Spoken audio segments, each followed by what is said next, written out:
Welcome back to the Blissful Badger. In the 13 years that I've collected and built and painted Warhammer minis, there's one thing I've never actually done. And just recently, this past Saturday, I went to my first tournament. It wasn't a GT or an RTT or anything huge, and that's actually one of the reasons I had never done a tournament before. When I think about a tournament, I think about win at all costs and medalists and dealing with people who just want to win. It's all about the winning. And honestly, I'd rather just play for fun. So instead of playing any of the larger tournaments or going to any of the events that were labeled tournament, I've consistently stayed away from them. However, the game shop I go to put on a Highlander tournament where each person could only play one instance of each datasheet. And I went, you know what? That actually might be fun and not as competitive. I'm sure there are people who will still be competitive here, but it shouldn't be as crazy overall. So I was like, okay, what army do I have that I could field here? And I definitely want to bring a fully painted army because 10 points. They were also putting on a painted, the best painted, and they had a few prizes here and there, but nothing for like coming in first. So I thought about my armies, and I had a few that were painted. I had my Tyranids that I could probably get to 2,000 points. But then I realized, no, I have some duplicate data sheets here. I thought about my Blood Angels. And again, most of these were duplicate data sheets. I have quite a few Assault Intercessors in this army. I thought about my Necrons, but again, I have several duplicates, and I'm also not at 2,000 points yet. Honestly, most of my armies are not at 2,000 points. I certainly have duplicate data sheets for my orcs, with my multiple trucks and multiple units of boys. So, what do I actually have that's mostly painted, doesn't have a whole bunch of data sheets overlapping? My Dark Angels. Okay, so now I have my Dark Angels, and I realized, okay, I could build with this unit and that unit and the other unit, but at the same time, if I paint 5 minis up, I can run all 7th edition and earlier models. Oh, this is too good to pass up. Models that are going to get retired probably in the next edition. So, just over a year from now, they can actually get some time on the table. This also fits my paint my oldest minis first challenge for this year, where I've already started painting up my Tyranids that are no longer viable. They're all legends now. And so I have an old Belial, an old Samael, both fine cast. I have a Predator, I believe an Annihilator, that is still metal. I have a Librarian from 6th and 7th edition, who could be run as Tacticus armor. Sure, why not?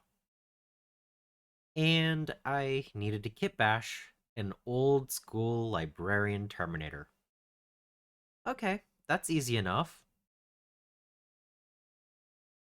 So I put this army together, and I needed to make sure that everything was based because I wanted to have those 10 points for fully painted. Not for any particular reason, I knew I wasn't going to win with this list, but if I'm going to have fun and have a fully painted army, I should probably have them fully based as well. So in the 2 to 3 weeks leading up to the tournament, I made sure to get all those painted.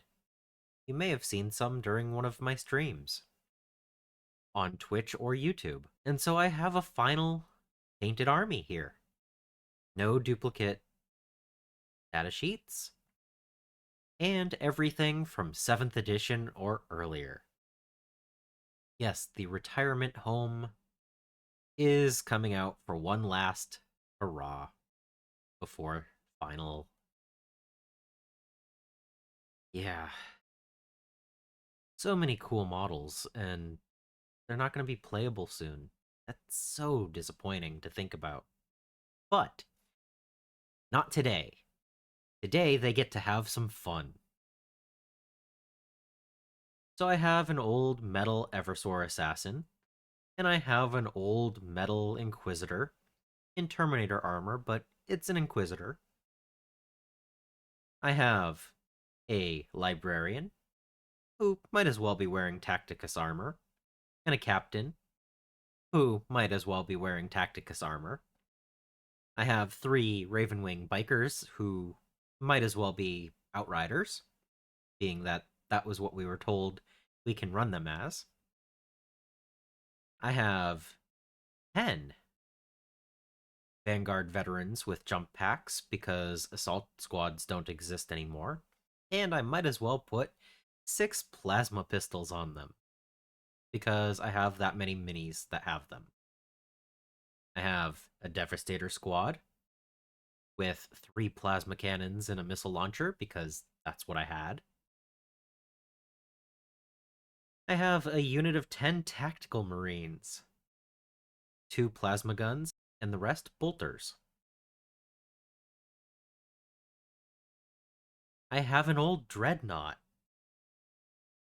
Yeah, quite cool here. And then I have the Dark Vengeance Terminator Squad, so that Belial can lead them. And then I have an old Rhino, a Metal Vindicator, a Razorback, and overall, it's a fairly decent, well-rounded list with a whole bunch of bodies. Felt really good for a Highlander tournament here. So, day of tournament. Wake up way earlier than normal.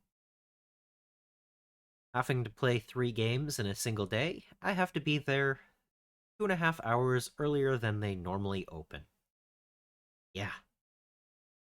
I could have used a little bit more sleep, but, it is what it is. I was also happy to provide a couple of mats and some terrain for the 10 tables that we needed. Now, if only I could get them all painted so that it looks even better. So, round 1. We had Mission B, Layout 1, Purge the Foe, Smoke and Mirrors, and Tipping Point. So, my first game, I play against Deathwatch. Todd is a really cool opponent, and I really liked the way he played. The ability to remove a squad and deep strike again, quite powerful. I wasn't expecting it, and I should have played a little bit more cagey. But Space Marines on Space Marine action is really cool, and I ended up winning 42 to 29. Overall, not that bad. I was not expecting to win, but I managed to hold out. So, off of the win, in game 1. Game 2 had mission H, layout 7, with supply drop, smoke and mirrors, and hammer and anvil. And this time, I was playing against Blood Angels. And my opponent, Matt, had a really nice list. And I knew that the Blood Angels were really powerful. So I played a little cagier than I had in the first game. I knew that they were going to want to charge and kill everything. And I think the highlight of this game was when my Eversor assassin snuck in and killed Dante. Oh, if Dante actually had that opportunity, huh? I know, in lore, he just keeps wanting to. My Eversor was having some fun. And when the Eversor died, because of course he did explode and kill another sanguinary guard. So that was really fun. But I did lose that game 23 to 44, which felt about right. So then we had game 3. I was 1 and 1. I knew I wasn't going to win that, anything amazing. I wasn't even going to get to sign the wooden spoon for coming in last. But that was okay. So, round 3, we had Mission N, Layout 4, The Ritual, Swift Action, and Crucible of Battle. And I was going up against Kyle's Orcs. The Ritual, with creating more and more and more uh, objectives, was going to be a very interesting thing with a whole bunch of boys going up against Dark Angels. We both decided to go with Assassinate and Bring It Down because we both had quite a few vehicles and characters. And this actually means that in all 3 rounds, I did choose Assassinate and Bring It Down. Because why not? So, we had quite a few things going on. He had a Gorkanaut? Maybe Morkanaut? No, it was a Gorkanaut. Pretty sure it's a Gorkanaut. And I tried to take that down turn 1 because it was a big target. And we met in the middle, just like orcs prefer. And my Eversor snuck in, and even though he tried so hard, he couldn't kill Gazgul. But he did manage to take out Makari. Yup, Eversor versus Makari. Makari just has too much of a save. I thought I could do it, and I just couldn't. So Gazgul was still able to run around and massacre a whole bunch of things, and I got to prompt some work models, and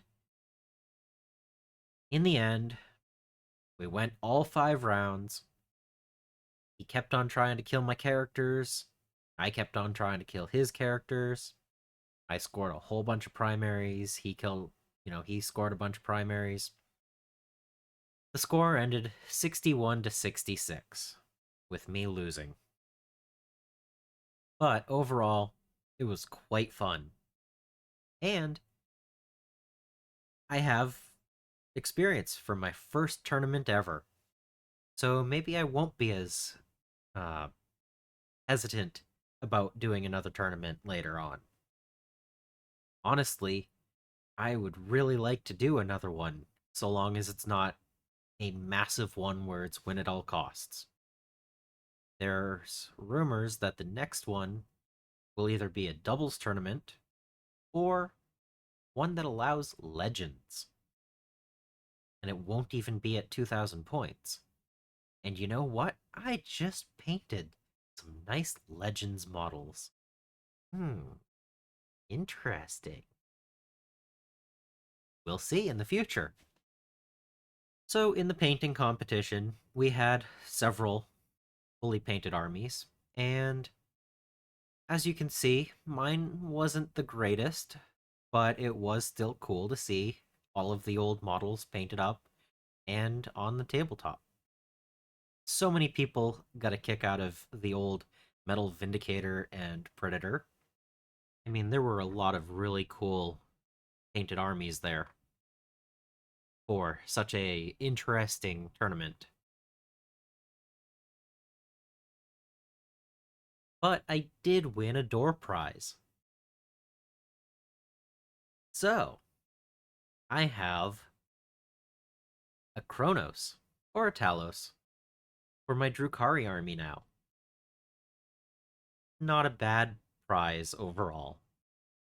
So I hope you got a kick out of this Highlander tournament as much as I did. I am definitely going to play another tournament. We'll just see which one it is, you know? But it was a really good time. And every one of my opponents was really friendly, and it was just so much fun. So, if you have the opportunity to play in a tournament like this, I'd say go for it. Subscribe if you haven't so that you don't miss any future videos. I also want to thank my patrons and supporters for making these videos possible. And until next time, I hope you find your bit of bliss.